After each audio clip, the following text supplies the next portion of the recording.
Welcome to The Decision from Nashville EO, where you will hear the rest of the story after tough decisions were made by entrepreneurs who faced adversity and lived to tell about it.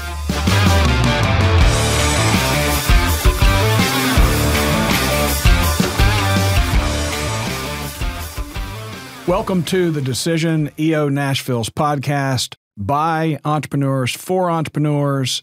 We're going to be talking about the things that happen during the course of owning a business, making decisions, taking advantage of opportunities, and in our case, EO members helping each other making decisions during forum. With me today, as always, my partner in crime, Mr. Robert Hartline. Thanks for having me, Eric. Thanks for being here. And today, we are graced with the presence of Jay and Liza Graves, longtime EO members. Thank you for being here today. Thanks for having us. You bet. And Jay, maybe get a little closer. When, we don't want to miss a word you've got to say. Absolutely. Future president of EO Nashville. Yes. Yeah. Yes. Well, there's an initiation that we'll do later. Yeah, you've already warned me. Eric has the secret handshake. I lost the short straw. Yeah. So. The rituals aren't that bad, but yeah. And this is the first entrepreneurial couple interview. And I think this is a really special time to share that story because that is a bit unusual. Was a couple of people in EO? Yeah, there's us. There's some. There's Don and Susan. The Newmans. The Newmans. Who else? I know that there are more because we've had the conversations with people. Yeah. Typically waiting in the valet line. That's true. Did you guys join at the same time? We did not. So I was originally a YEO member back in the day and was in for about 2 years. And It was like the late 90s. Yeah. No, let's.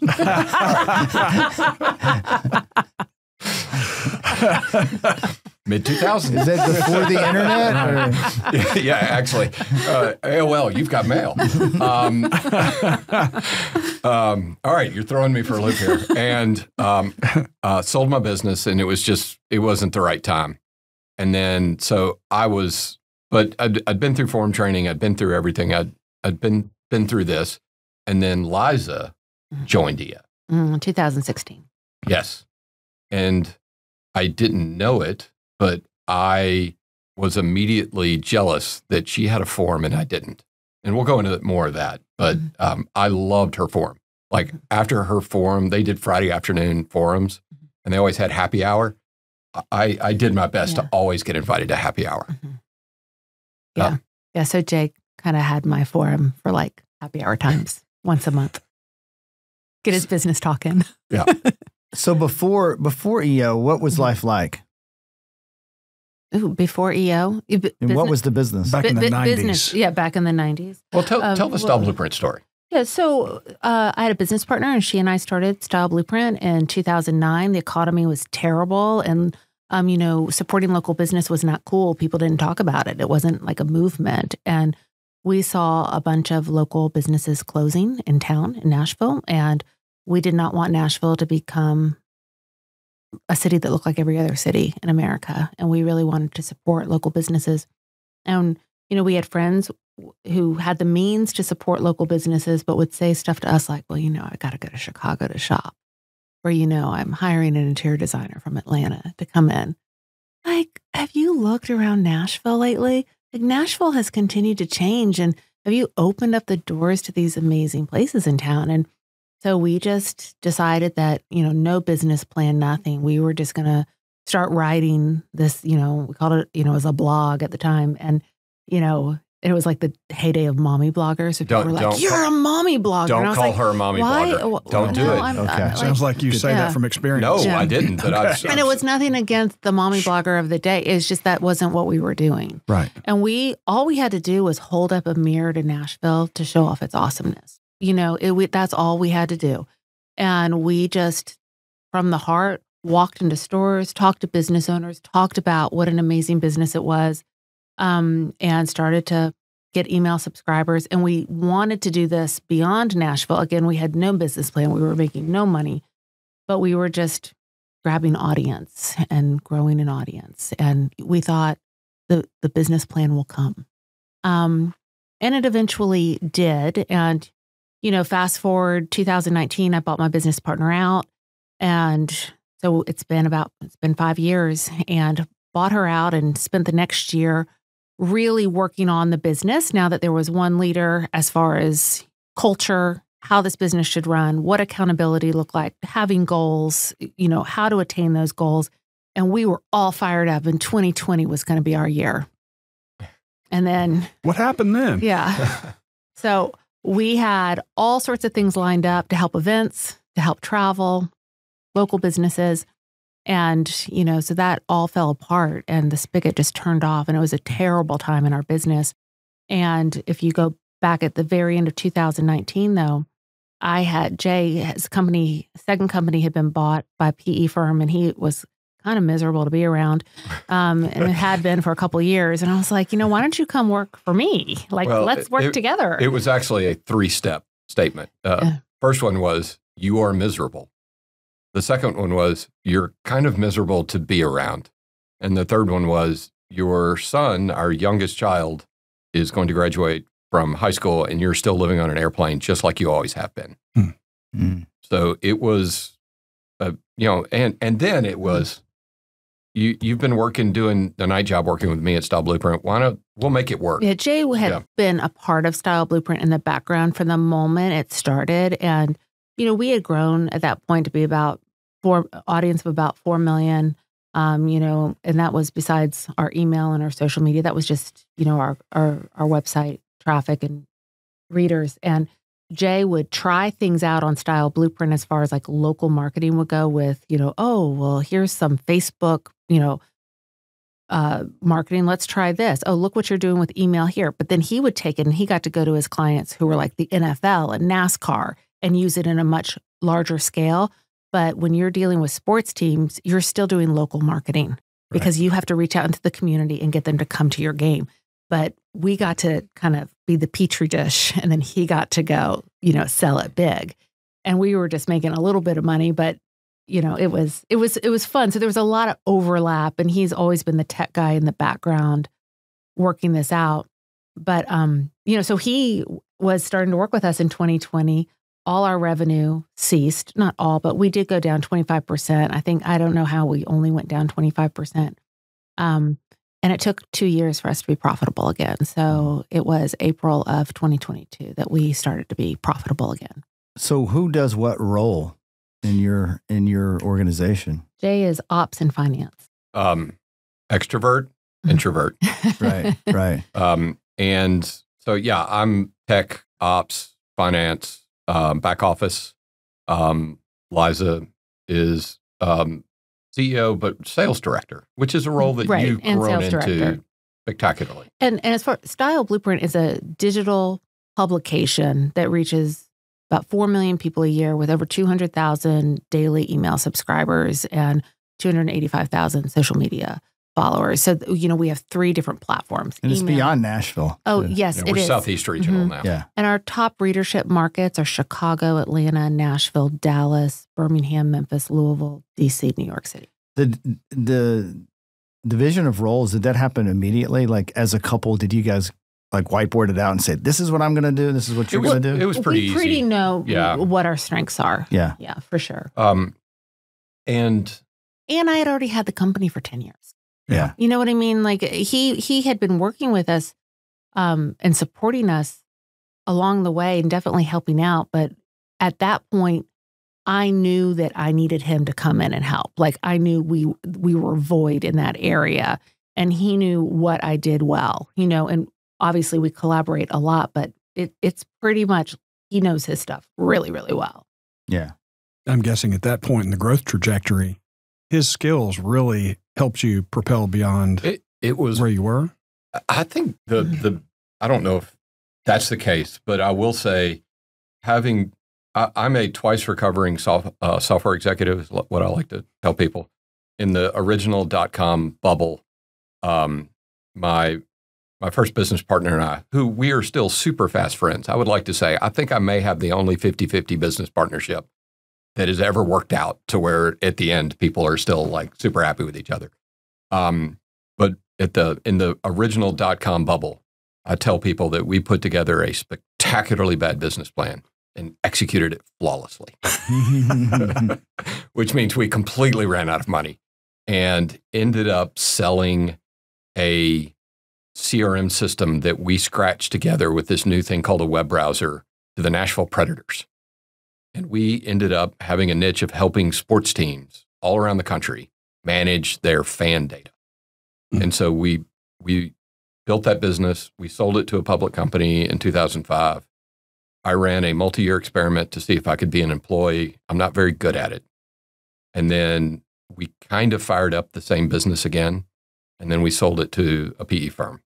And that's when, and it really, to go back to why we're here and how EO fits into it, when we sold the business, the second business, I had no forum. And I'd forgotten forum. I'd forgotten my YEO days. And it was a very difficult sale. It was multiple business partners that were not at all happy with each other. And it was awful. And there was no forum. And I loved Liza's forum. And she'll talk about some of the things that she went through and how helpful and amazing they were. I'm like, well, I'm not doing that again. Like, I need to be back in EO. And it's been incredibly helpful because I don't know whether my skills were great, but a publishing business is really hard. A publishing business that sells to small businesses is even harder. A publishing business that sells to small businesses in a pandemic is really, really hard. And it took everything we could to keep that thing together during that. And to pay a compliment to her, I think she did the smartest thing that I've seen in business, which was we went to our clients and said, listen, cut your invoice to $100 a month for 3 months, just so we can stay in your payable system. And if the economy doesn't at least stabilize by that point, we can call it a day. But if not, we're going to take you back to your old rate. And it was a brilliant move. And it helped us get through if you remember how scared everybody was. Oh, yeah. And I mean, and then, you know, we navigated it. I mean, it was hard, but it was the two of us together. And each day you didn't know what was coming. No, and we're a publication, so we work more like a print magazine. And what I mean by that is we have an editorial calendar. This is what we're going to be printing. I know right now in July, we already have like our calendar of what we'll be publishing. It may change between now and then, but it's written. And so we're always working 4 weeks ahead. We're getting our articles in, and it went to waking up in the morning and not knowing what we were going to publish that day and taking all these articles that we had and had paid people to write and throwing them out the window, you know, so it just completely changed, completely changed. We went from huddle in the morning to huddle twice a day, huddle in the afternoon also. What kind of obstacle did you face that you brought to a deep dive to your forum? During that, we were all facing huge obstacles. So we went from having a monthly forum to a weekly forum, and we did Zoom calls every Friday. And going back, I mean, it was everything from PPP and what we were doing there to really what I leaned into was, how do I help my advertisers, which are local businesses? Because if I can help them survive, then selfishly, I can also survive. So it was actually by helping my advertisers that would help us. And so that was a lovely thing, is that I just got to pour myself into them and help. Jay was helping doing videos on, this is how you fill out a PPP form. And, we just were fully leaning in there. I guess for that 2 weeks before we thought PPP was coming, it was, I'm being advised to basically fire half my staff. And they were like, you might have to, you have to be prepared. So it was that the hard thing to admit, because I didn't want to fire them, because then we didn't know that they were going to get, unemployment like at the state that, the government put out for them. And I'm just a bleeding heart. And I was like, I can't let them go. But if I don't, maybe my business goes under and then I don't have anyone to support. It was those kind of more ethical questions that I was going to forum with. Yeah. What would you, if you could do COVID over again, how would you navigate that? Wow. You know, I don't know that there's anything I would change. And what I mean by that is, I think a lot of people were like, oh, it's so great. And I got all this extra time. And we didn't have any extra time. I woke up every day not knowing if my business was going to be around that afternoon. Not knowing, we did not know. But in retrospect, there was no way to know. So we just worked really hard and loved on our kids really hard. And I think I would do the exact same thing. Yeah. Yeah. Well, and it had to be a unique experience because you really can't stop in your business. No, it's we a have to publish publishing business. Every day we had to publish, and not only in one market. So the way we're set up, we have multiple cities that we publish in every day. So we were publishing, sometimes we have an article that is shared with all markets, but many times it's this, here are Nashville stores that are open. Here's ones that have switched to online. Did readership increase? No, it didn't. But it didn't. It didn't crater. But it didn't go down. Yeah. There's some, and this is totally off topic. Yeah. There's some systemic things going on the internet right now, where Google is usually the #1 provider of traffic to most publications, and they've reworked their algorithm, and it has really hammered publications over the last year. I mean, hammered them. Wow. We have a very big email list where we can reach out and talk directly to our readers. It's the only saving grace. Wow. We're fine, but a lot of publications are not fine because they really depended on social media to give them traffic or on Google to drive their traffic, and they're not surviving right now. So as the pandemic aged, right, and different cities and different states handled it differently, how did that affect the business? It was hard. And, we got a lot of hate, and so not only was it like we were trying to help all these businesses survive and you're wondering if your own business will survive, but then there was, a year in, I can't believe you published a wedding. People shouldn't be together, gathering together. I'm like, it was an outdoor wedding and and it was legal. And, it was so, I can't believe you're encouraging people to go out to restaurants. I can't believe it's like, and then it was, you're not doing enough to encourage people. We definitely became a target. So we had major customer service issues that were going on the same time. You're not doing enough. And you can fill in to blank, and everyone had their checklist, and we became an easy target. So there was a lot of, there wasn't a lot of kindness being thrown our way, but at the same time, we still had a lot of readership. And so we knew people were reading, and we just kept doing what we do.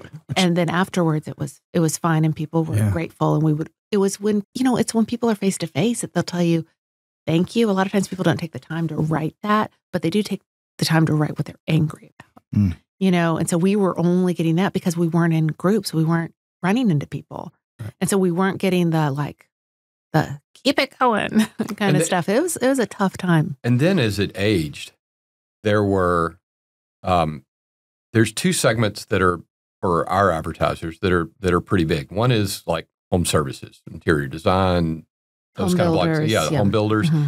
Guess who wasn't hurting? Realtors. Then? Right. Everybody was working on their homes. Booming. Mm-hmm. Yeah. Travel was our other big one. Guess who was not doing well at that time? Right. Travel. Well, it depended on what kind of travel. If you were urban travel, it was terrible. And of course, the mayors also, even though they wanted people to come in, they couldn't publicly market to come into their cities. But then you were at the beaches or in rural areas, which we support a lot of, but they were overrun and they didn't have enough workers to work. So it was really hard. But they didn't advertise. They didn't have budget at that time. No, they didn't. And they couldn't actually ask more people to come in. Yeah. Anyway. Yeah. Yeah. It's lovely. Yeah. Yeah. Good great times. times. Thanks for bringing that. But you know what? I will say something though. What COVID was opportunistic for us in some ways too. And one was, so when I bought half the business from my business partner, and January 1st, 2019, the first call I made was to Andy Bailey at Petra. And I said, we need to learn accountability. And I know that I'm terrible at holding people accountable. That is not my skill set. And so I hired him on New Year's Day. He got back to me and like we were all set up. But through that process, we were able to realize, thinking 15 years ahead, 10 years, 5 years, really diving into goal setting, which my forum had shown me was something I wasn't very good at and I needed more of. And I've gotten really good at it now. But we were able to see areas of our business that needed improvement. And I could see where we could get there, but I didn't know how we were going to get there without losing a lot of clients. And COVID gave us the ability to change fully how we were supporting them and basically blame COVID. And we got to our 5-year plan 6 months later of this is how we're going to support everybody. And we were like, well, we're just going to do this. And if it doesn't work, well, I think we're out of business anyway. So let's just do it. And it worked. And we became, it set us up to be profitable, later. But we didn't have a good business plan at the time.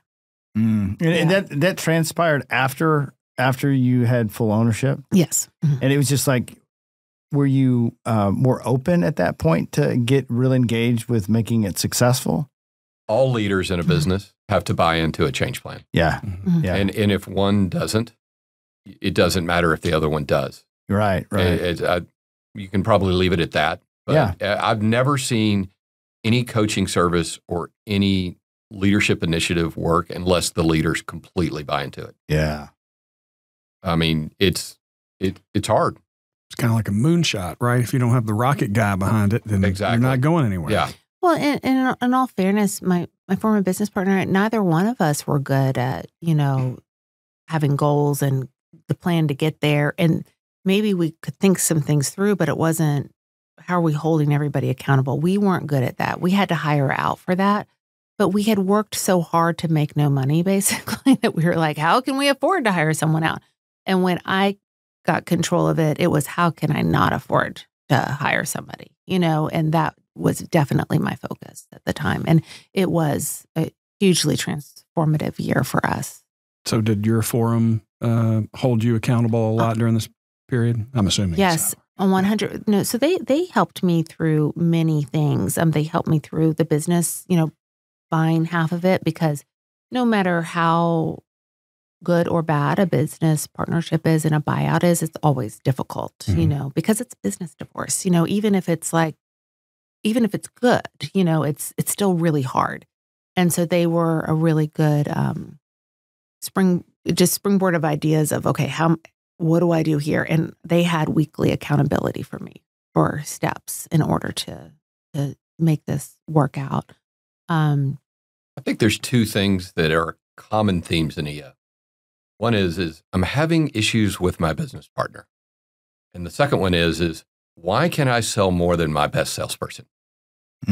I joke about it, but I've never. Well, I can't sell more than our best salesperson. So not anymore. And you used to solve that problem, right? And and I'm sure that I don't want to talk. But that's a common problem I've over and over informed, because most of us want the freedom of entrepreneurship, but that's the one last thing that we're always stuck to. Exactly. We want it. We're not going to give that up. Yeah. And we have the passion for telling that story.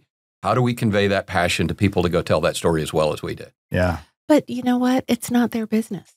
And they're never going to have that passion. And I think that if we expect, I feel like our place as a business owner is to provide the best place for someone to come work. You don't know what their life is like outside of work. So what you can do is give them the best place to be. But they're never going, it's not their baby. It's not their baby. And if we expect it for them to treat it like it's their baby, we're always going to be disappointed. So we got to give them systems. Right. Mm-hmm. Systems and culture. Yes. And it sounds like your culture changed after you bought your partner out. Yeah. Mm-hmm. Yeah. What was that like? Accountability. What do you mean? So we spent a full year. So we did an offsite with the whole team down in Birmingham at Purcell Farms in January of 2019. And we talked about accountability and why it wasn't a bad word. And how it wasn't finger pointing, why didn't you get this done? It was, this was your goal to get this done and we're counting on you and you're not getting it done. So there must be a lot of hurdles in your way. What can we remove in order to help get you there? And, really dove deep into the respect of, we respect you. We want you on the team, but you're going to have to hit these goals because we have to make plans as a company in order to grow. And that's going to benefit everyone. So really talked a lot about that, but it wasn't it was a full year, of, oh, she really means it. Oh, Right. But you bring up a good point. A lot of people are reticent to raise their hand and say, I have a roadblock. There's this thing, at least in my mind, of I just got to push through. But if I don't say something, this is holding me back. There's a culture that can exist that will keep you from doing that. Absolutely. I never had this in my businesses, but I was so incredibly, I didn't go through the Petra process that they went through. I was in my own business at the time, but have since adopted it wholeheartedly. And this is credit to Andy, the daily huddle. Yeah. It is the most extraordinary business management tool. Like, it's so simple. What did I do yesterday? What am I doing today? And what roadblocks do I have? Or what's my most important issue? And we've kept up everything. Religious. So, we stopped it during COVID. And again, my company wasn't one that was making a ton of money. And we were able to continue doing our quarterly goal setting. We've continued to do all of the planning in order to meet those goals. We've continued to be very transparent. We go over our goals every Wednesday. So Petra really did set us up to be successful. It just probably took a little longer than most companies take to realize that. We're doing fine now, but it's only been a few months actually that I feel like I can say, no, we're doing well, because I think I have some PTSD from the whole thing. I'm still scared that tomorrow I'm going to wake up and my business may just go away. So how does that navigate as an entrepreneurial couple? What have you learned about working together more deeply? With your team and who does what and how that navigates, because you bring up accountability. Accountability is a little bit touchy when you're talking about your spouse, right? Yes. Can I leave now? Yeah. But the great thing is before I ever asked Jay to join our team, I knew that we both had the same goals in life, and I knew him well because I got to overhear his business conversations too. So it wasn't like, oh, I think he's a good guy to work with, I felt like I had a front row seat. And I come from, my mom and dad worked together. My dad owned the business. My mom was not a co-owner, but she definitely was involved. My mom and dad worked together too. And so we had been mirrored this, and it's like my grandparents were entrepreneurs, my great-grandparents. It's a sickness that has gone through my whole family.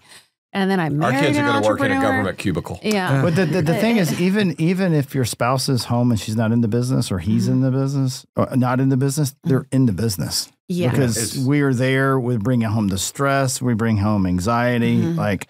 They all get to experience all the pain. Yeah. Even if they're not working in it. I do think all couples can't do this. I think there's probably for sure. I think that it could be a really bad thing for a lot of couples. Yeah, but we both are huge predictive index or behavioral assessment kind of things. It doesn't matter if it's DISC or Enneagram or they're all kind of sort of the same thing, and there are behavioral traits, and I think ours mesh pretty well. Do you guys have a special word when you guys say, all right, we're not talking, we're going to have dinner, we're not talking business? That is the one area we got to work. We work on having not working. I think it's reading each other and it's apologizing. Or we do say though, not 100% of the time, but we do try to say, hey, do you mind if I talk to you about this? Or are you no business right now? Just to let me see how this is going right now. And we generally like talking about it, though. I know. I know. I hear you. the generational trauma has paid off in some way, right? But it's, exactly. latchkey kids. Right. I mean, we're all Gen X. Like, we had to do it on our own. We grew up talking about business around the dinner table, because our parents, like, we both grew up like that. So we're, and we love to hike, and we've always, like, throughout our whole marriage, like, when he had a different business, I had a different business, we would talk on hikes and find clarity. Like, our best decisions have been made walking. Yeah, 100%. That's really a good, and to good the point that I listened to this podcast, at some point, like maybe, I don't know when it was, but I remember Sarah Blakely saying something about when she had stuff on her mind that she would go back to her old neighborhood in Atlanta and drive through it because she knows that that's where she had made all these decisions. And so she put herself on that same path, and that she continued to find great decisions on that drive.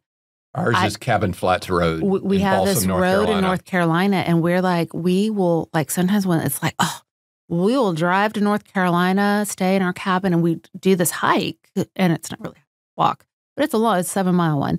And at the end of it, we always have really good clarity and decisions made. We'll put ourselves I've not heard physically that. on That's the a great path.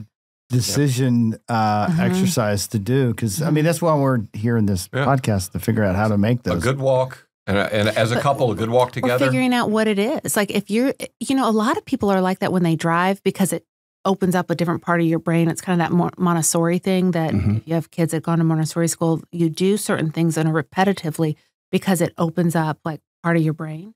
That's what driving does. So if that's where you have really great decisions and thinking, then go drive to Atlanta and back. Just get in the car. Yeah. I was talking to a friend today who took a walk with one of my forum mates who's a doctor, Dr. David Hasse.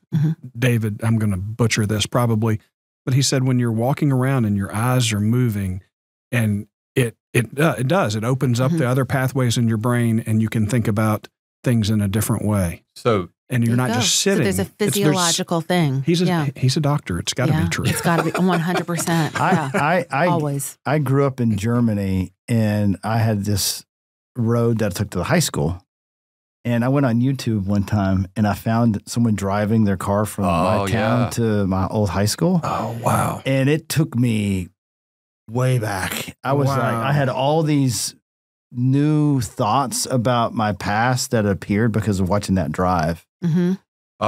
Something we found it's been really cool, and I'll give EO credit for this. Dave Preston, who is the East regional leader and was also kind of the area director for East, that got to know him a little bit, and was sitting at an EO event table, and he was talking to someone about a book called The Comfort Crisis.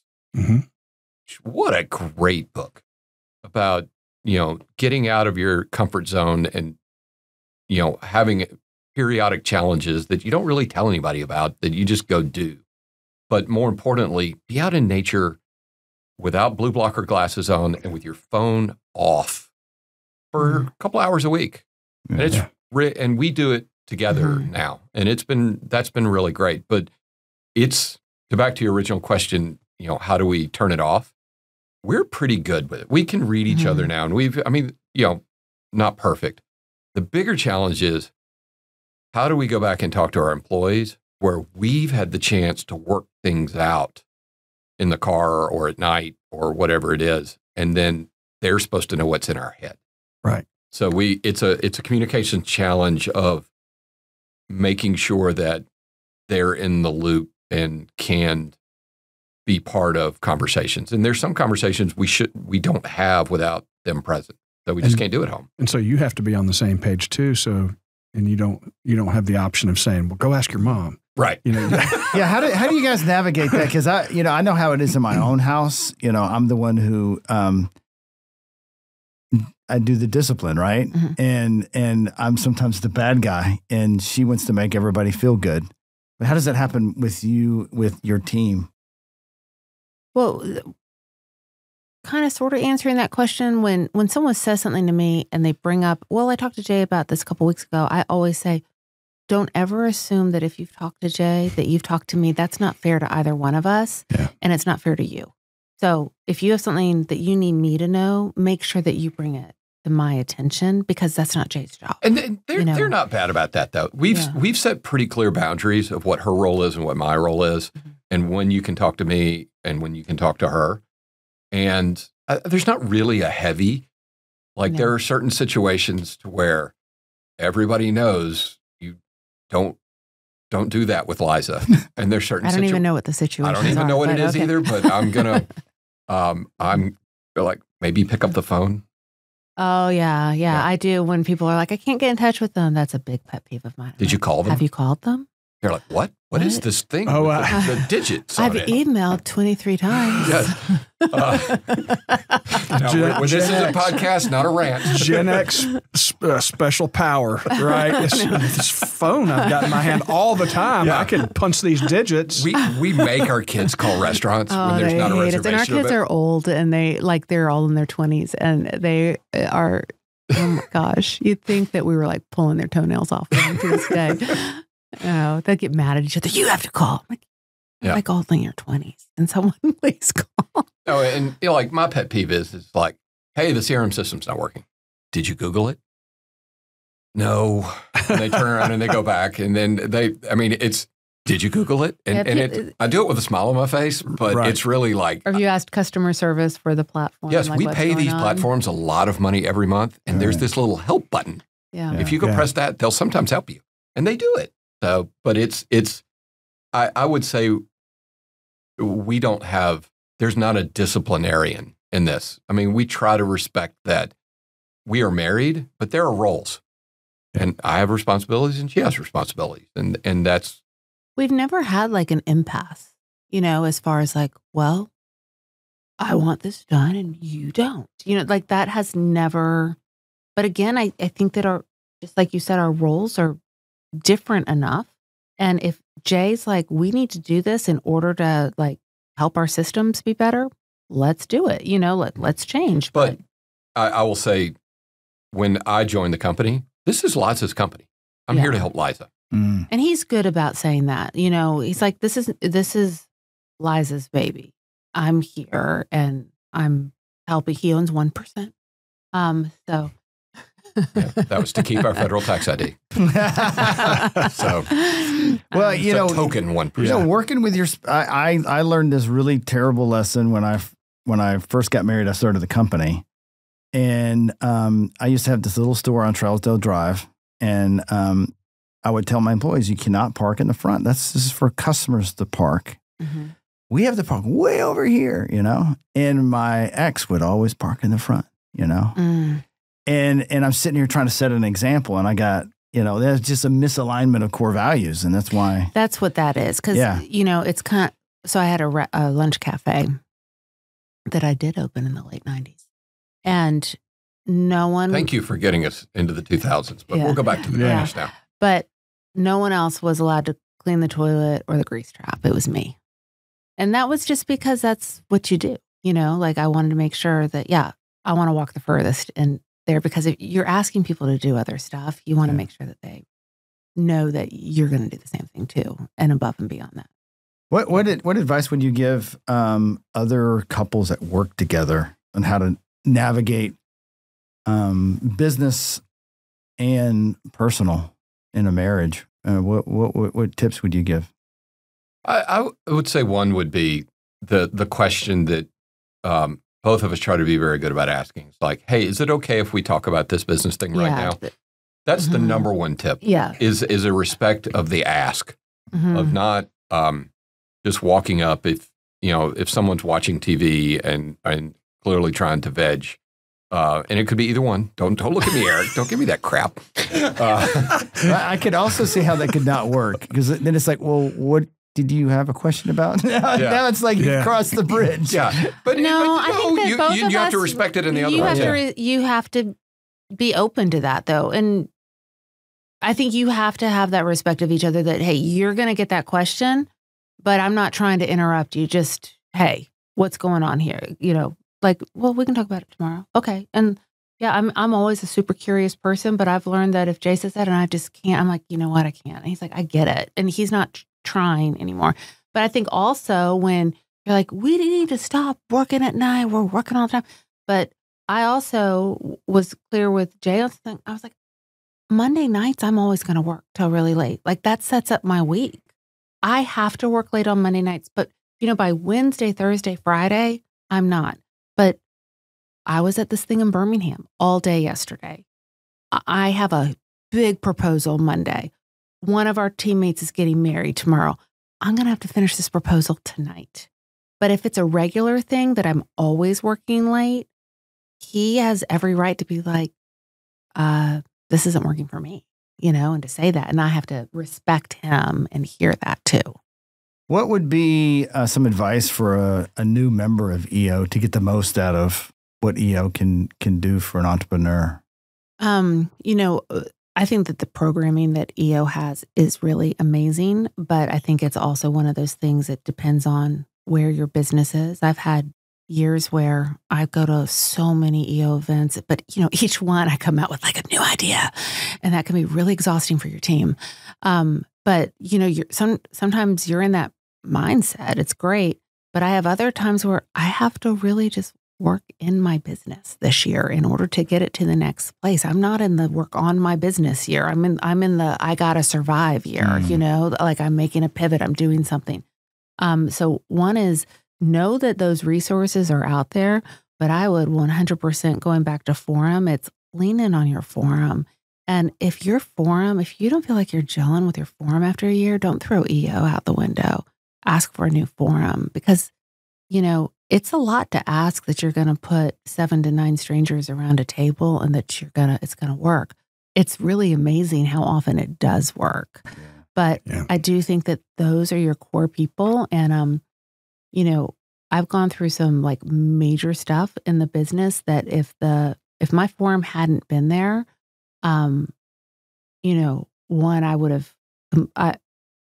I think I would have just walked away from my business, like you got to you got to put your energy into your forum and, cause they're going to give it back to you when you need it most. You don't know when that shoe's going to fall. I agree. And there's so much EO communication. I mean, it is just, it comes from everywhere. And the EO global stuff, like I went to, Liza has family in Northern Virginia. The Global Leadership Conference was in DC a couple of years ago. I'd never been to a Global Leadership Conference. I didn't know what any of this stuff was. She went and visited her mom.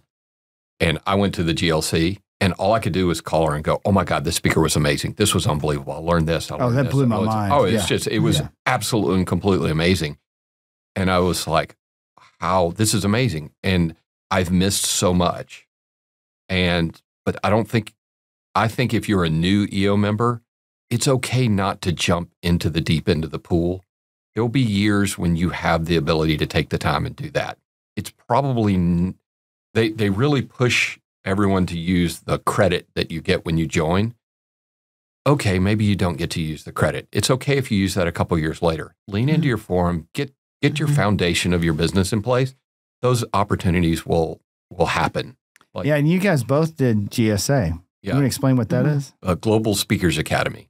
And this was our 25th wedding anniversary to each other. How romantic. Wow. Well, we thought we were going to Lisbon, Portugal for GSA. We did, and I've always wanted to go to Portugal. Yes. So Jay is the one that sees some of the EO opportunities, like we should do this. And he's really good about encouraging me to do that. And I'm always grateful that I've gone, but I'm not the biggest instigator for that. Jay in our relationship is, and he sought this out and he was like, we should do this.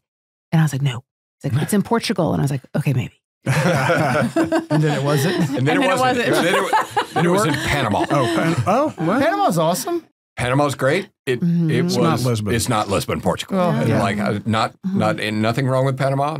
But it was during riots. Yes, yeah, they had strikes. But GSA as one that's done it. It's challenging. It's not easy. No, and we did it together, and we ended up doing our speech design together as a joint speech. Yeah, we went in with separate, and then again, I think Jay was like more into like we should do it together, and I'm like, that's going to be good.